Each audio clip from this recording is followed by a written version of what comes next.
Mètre par mètre, les engins des services techniques de la collectivité de Corse, aidés par les forestiers sapeurs, ont progressé pour dégager la route de Novale.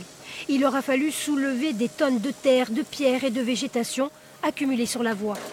Les précipitations ont provoqué des coulées de bois à chaque ravine.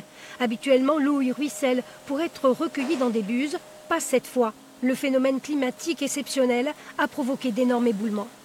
Tous les 100 mètres, il y avait la route bloquée avec des amas d'arbres, de boue, de pierres à tous les talwegs qui descendent de la montagne dessus.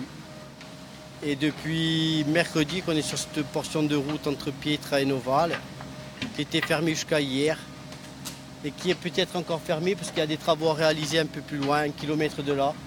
Et effectivement, la route étroite, sinueuse et glissante est certes partiellement et provisoirement restaurée grâce aux travaux d'urgence, mais elle reste difficile à emprunter pour les automobilistes et notamment les camions. À 2 km de Novale, voici le point noir redouté par les agents et les sapeurs. L'eau ne s'évacue plus, un trou béant s'est formé sous la chaussée.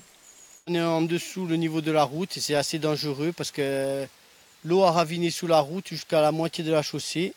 Et ça peut être très dangereux, oui, parce que d'un moment à l'autre, ça peut tomber le reste.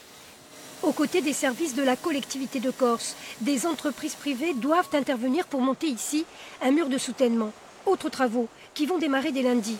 En activant la procédure d'urgence, ceux de consolidation du pont de Frate, en partie emportés par les eaux. Il est indispensable pour accéder au village de Parate, toujours isolé.